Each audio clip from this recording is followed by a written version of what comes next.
What is going on, guys? We are back for another DSP video. Today DSP is going to describe how it's impossible for him to have a midlife crisis because he loves his life so much. Of course, that's him coping with life because he's lost everything. He's nothing. He's a joke on the internet and he will never grow past level 1. If you're wondering why he's been agitated, money hungry more than usual as of late, it's because of this. His addiction has gone way out of control. It's growing and growing, and unless something changes, he's gonna go in a dark, dangerous way, possibly using his bill money to pay for his addiction. And we have taken L's. The event ends in 2 hours. Den's better step it up, put the King of Hate back on the rightful throne. And we see a WWE Champions screenshot showing off the events. So we have Faction Feud, May 11th to May 12th. Final Boss Contest, May 10th to May 13th. Now this is what a lot of these games do, is there's constantly a new event going on, a new contest, a new character, so they get you hooked and won't let go. There's constantly something going on, you gotta pay money, you gotta get this character, you gotta get this event, hurry up, it's gonna end soon. But the events never end. It's just a hole you throw your money in. So then we have this here, it's Jenna Cat Sister talking about DSP, and this is from yesterday. So let's see what Jenna has to say about Phil. Only reason people know who I am is because my sister is dating someone who's famous on the internet. Yeah? Well, no, they're not dating. She's married to him. He's a Twitch streamer, but nobody likes him. He's a weirdo. He's a pedophile. He's a weirdo. And we have this from In an Otter Place. It's DSP in his chat trying to start the stream, and he says, "Hey guys, just wait for YouTube to let me start the stream." Which I don't know what he means by YouTube to let me start the stream, because you click a button and then it automatically does it. Now my theory on this one is, because he leaves everything on 24/7, it causes issues with his laptop, his PC, whatever, and it slows down, doesn't work properly. Because apparently he pressed the button and it took him 12 minutes to start the stream. Or he was just on Discord begging people for money. Both are good possibilities. Then you know what this is. From Gout, another terrible intro.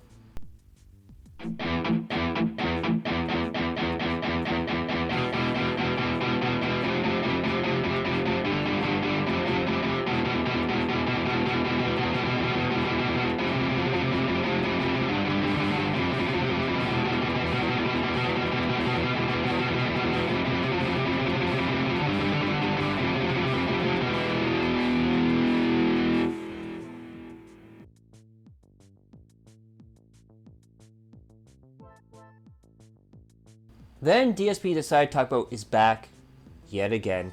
And we have this one here. DSP can't hike because of his back. Do I enjoy hiking? When I was younger, I used to be a lot more physically fit and athletic. But I can't anymore. My back, I can't hike. If I hike, I will likely hurt my back and then I won't be able to function. I have problems with my back. My lower back, many years ago, had a severely herniated disc, which has pretty much recovered. But if I do things that are more physically strenuous, I start to feel pain again. In recent years, I've had a lot of issues with my upper back, in my neck, or my shoulder blade area, where I know that there's issues there with the discs, and I'll get pain, I'll get numbness. It's like I can't be doing things physically for extended periods of time because I'm probably going to hurt myself. So I can't. Like, even if I wanted to go hiking, likely I would end up injuring myself. So that's why it sucks. I live in a part of the world, a part of the country, where the great outdoors is prominent and there's tons of nature stuff to do, and I really can't do it.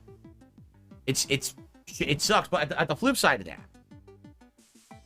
where I live is a place where everything is easily within a short driving distance. Like, I can right now go to anything I want without having to drive on the highway. So because of that, I don't have to strain my back. I can do everything that I need to do in my life and not have to physically exert myself to the point where I have to hurt myself. It used to be different when I lived in Connecticut. Everything was far away. I had to drive a ton just to go anywhere and do normal things. My fucking parking lot was out in the middle of a lot, was far away from my condo. There was ice and shit constantly where I had to worry about slipping and falling and shoveling and stuff like that. And nothing like that here. It's the opposite, which is a good thing. I can have a lifestyle that doesn't make me have to strain myself and hurt my back further. So that's good.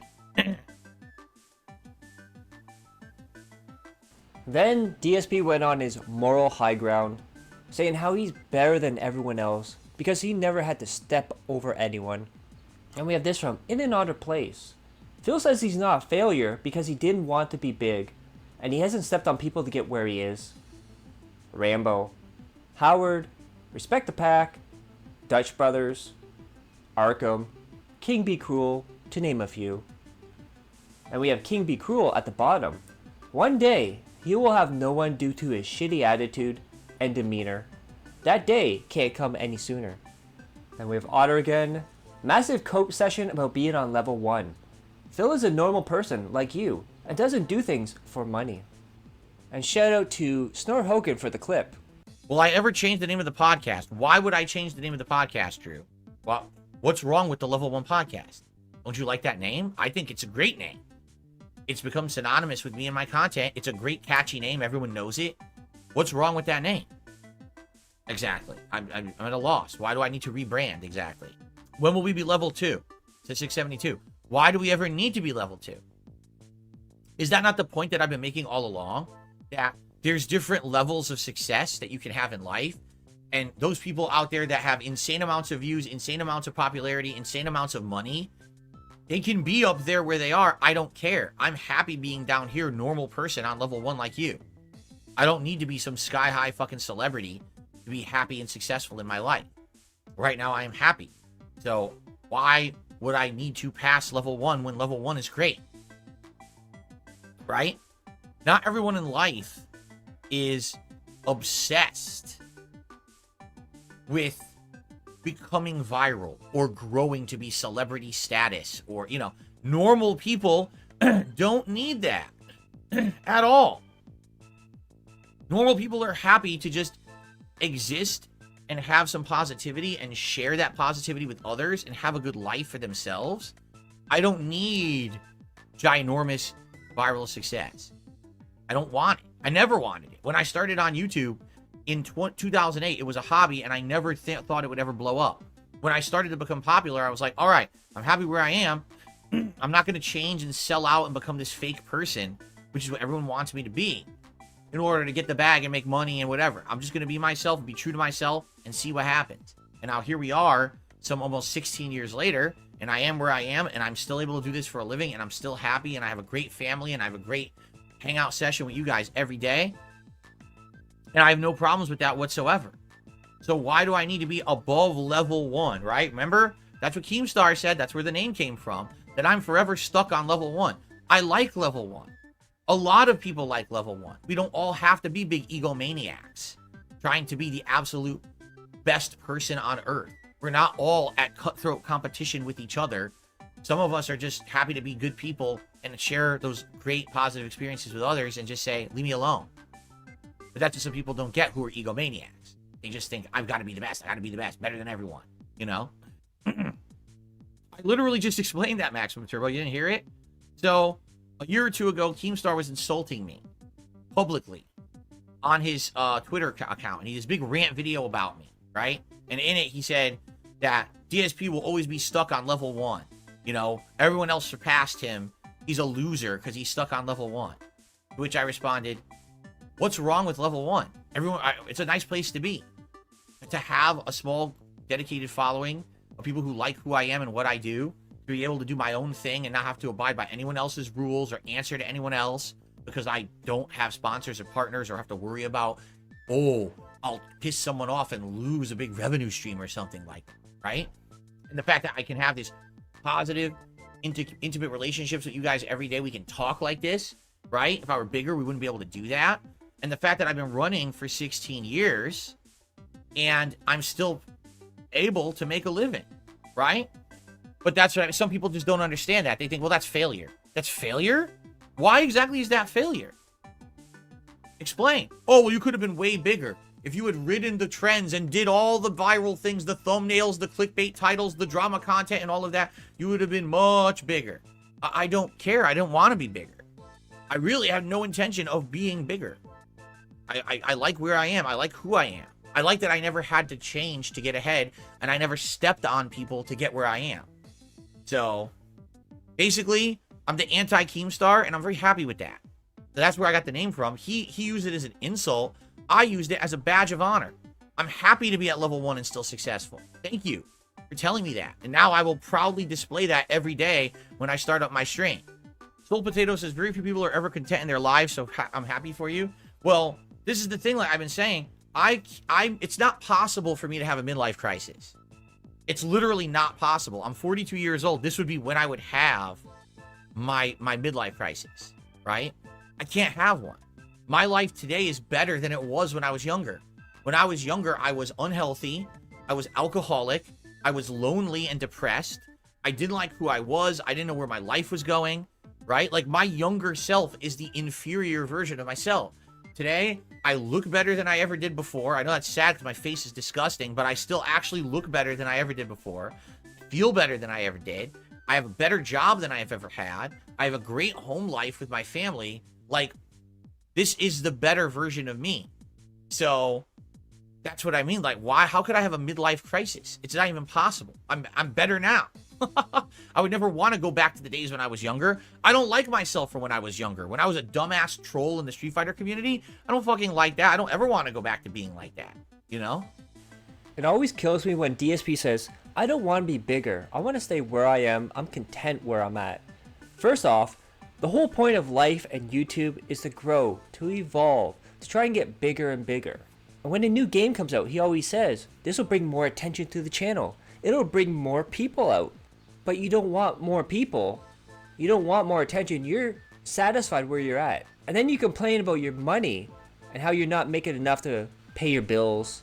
But the solution is to get bigger, take these opportunities, but you're too lazy and dumb to do that. We got poems. A black man who makes fun of his sexy, and a collection of the people who hate him made him physically change himself just to try and please them, so they couldn't make fun of him in those ways anymore. Poems again. Okay, guy that keeps trying to relive his glory days of the FGC.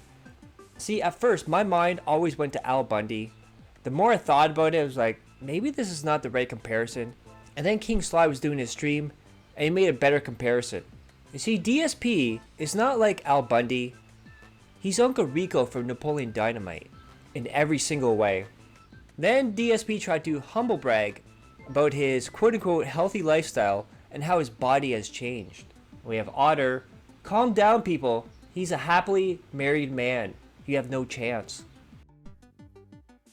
By the way, if you haven't noticed, I'm wearing my Anchors shirt in honor of another Crab's Treasure. There you go. Look at those nice boat anchors on my shirt to tie in with the game today. Pretty good. And we have this from Gout. DSP was freaking out this morning because YouTube revenue was broken. It got fixed. Now, just to clarify on this, it was just the visual thing. You just couldn't see it. It was still there. You just couldn't actually see what the revenue was. There was no lost money. There's not any money stolen from him. DSP has been checking every day to see if he won his dispute on Fallout 4 because he is owed money. And this is a really weird thing because when something gets claimed, let's say it goes up day 1, gets claimed, you don't make any money on that claim until it's resolved. And whatever money it possibly made up to that day where it's resolved, you don't get any of that money at all. But DSP thinks once it gets resolved, he's going to get all this money from the viral video. This week, YouTube had another oopsie poopsie. Only this one really had people freaking out, okay? This morning, YouTube decided to recode both their app API as well as the channel API. What does that mean? It means that the data feeds that we as YouTubers get to track statistics, like analytics, like how are my videos doing? How many views do they get? How much engagement? How much money? All of that. They broke it all this morning, okay? But the problem was they fixed part of it right away, but then it took them over 2 hours to fix another part of it. So the API was broken for maybe 10 minutes when it came to views and everything. So everyone's channel showed 0, as if no one had any videos. And they're like, what? Then they fixed that, okay? But guess what they broke? Revenue. So this morning, between the hours of like 8 a.m. to around like 10:45, 11 a.m., okay? If you tried to check your YouTube channel for any kind of revenue data, it basically said that you made $0 or any revenue, if you're pounds, whatever it is, from the days of April 14th until today, all of your data was erased. You could click around on every video. They all read as $0. You click on your memberships, 0. Click on ad revenue, 0. It all deleted. So people started to freak out, and you can actually take a look. If you look at the X app and you look at people posting YouTube revenue, for like a 2-hour span, people kept tagging, the YouTube creators account, freaking out. Like, what the hell is going on? Am I losing my revenue? What's happening? Like, what the hell? Why would they do that, right? But then after about 2 hours or so, it started to slowly load. And now, as of this now, it actually works again. So is this a huge deal? No. But just imagine that you're like a YouTuber and like this is the time of a week where you do your work or whatever, and oh, look, I mean, $0 for a whole month. Like, what is going on?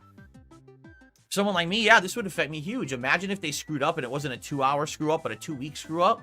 Well, I'm supposed to get paid next week. How am I going to pay my bills if I don't get paid by YouTube because they screwed up their API and deleted the revenue data, right?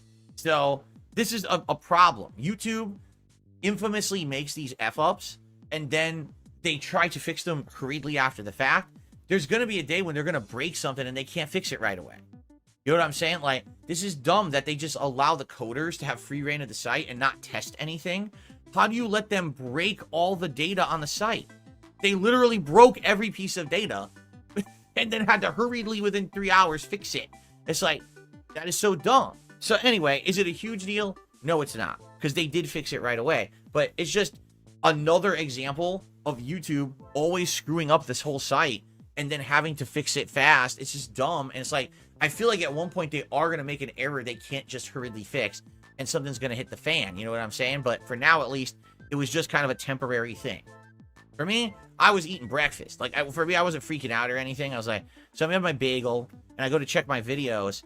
I'm like, oh, there's like no data at all on this. Oh, that's good. Because I like to check stuff. For example, one thing I'm still checking is part 1 of my Fallout 4 playthrough, which about 3 weeks ago, remember, it hit the YouTube algorithm, and it currently has like 32,000 views and is still getting some residual views. I'm owed revenue on that video, but YouTube tried to claim it for music, so I disputed it. Well, it's been 3 weeks, and guess what? YouTube still didn't grant the claim. It's still in the review process, which makes no sense because the criteria of YouTube says 2 weeks, but for some reason, they hold it for a month anyway because they don't even abide by their own legal rules.